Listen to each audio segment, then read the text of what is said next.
ملک Faraz point TV وی ایچ ڈی کے ساتھ اس وقت پہنچے ہیں ملتان کی ثقافت اور پاکستان کی ثقافت کی اہمیت کا حامل جو کہ جناح کیپ جس کے کہتے ہیں. ہمارے ساتھ کاریگر موجود ہیں, ان سے بات کرتے ہیں. السلام علیکم سر. جناح کیپ پاکستان میں مشہور ہے اور پاکستان کی ثقافت کی ایک اہم کردار سمجھی جاتی ہے, لیکن دیکھنے میں آ رہا ہے کہ ملتانیوں نے ثقافت کو بھلا دی. اس حوالے سے کیا کہنا چاہتے ہیں؟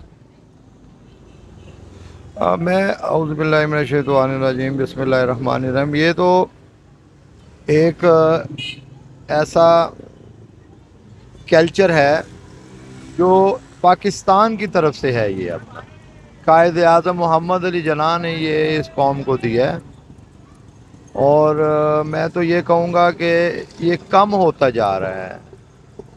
اس کے لیے گورنمنٹ کو, اداروں کو اس کلچر کے لیے, اس ثقافت کے لیے کم از کم اساتذہ کرام کو تو پہننی چاہیے. یہ چیز دن بدن کم ہو رہی ہے. حالانکہ یہ کسی بھی ملک میں ہمارے یہاں پر کوئی بھی شخص پہن کر جناح کیپ کھڑا ہو جائے تو کم از کم اسے پہچانا ضرور جائے گا کہ یہ پاکستانی ہے. یہ وہ نشانی ہے قائد کی ہمارے پاس, لیکن وقت اور حالات کے ساتھ یہ کم ہوتی جا رہی ہے.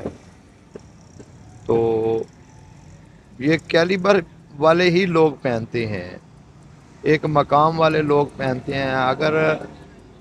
اگر عام آدمی کو اسے پہن لے تو میں تو کہتا ہوں کہ وہ اس کیلیبر کا بھی ہوگا تو وہ پہنے گا, ورنہ تو یہ مذاق بھی بن جاتے ہیں یہ چیزیں. تو یہ مقام والی چیز ہے. اس کے لیے میں گورنمنٹ آف پاکستان سے بھی کہوں گا کہ اس پر توجہ دیں, کیونکہ یہ کوئی غیر چیز نہیں ہے, یہ ہمارے ملک کی ثقافت ہے. مثلا اب ٹوپی جو ہے وہ قائد اعظم والا نوٹ ہے, اس پر قائد اعظم نے ٹوپی نہ پہنی ہو تو نوٹ تو نہیں چلے گا نا. اس کا مقصد ہے یہ ثقافت کی چیز ہے.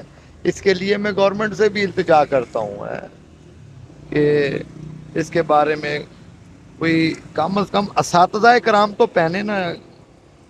اس کا سلسلہ, چلو ہمارا رزق روزی کا بھی سلسلہ مزید چلتا رہے گا, گزر بسر تو کر ہی رہے ہیں. جیسے بھی حالات ہوتے ہیں انسان حالات کی تو جنگ لڑ ہی رہا ہے. اچھا, یہ بتائیے گا کہ نثار کیپ ہاؤس ہے, یہ آباء و اجداد آپ کے ہیں, یہ بتائیے کہ کب سے یہ ملتان میں شروع ہوئی ہے اور کن کن لوگوں نے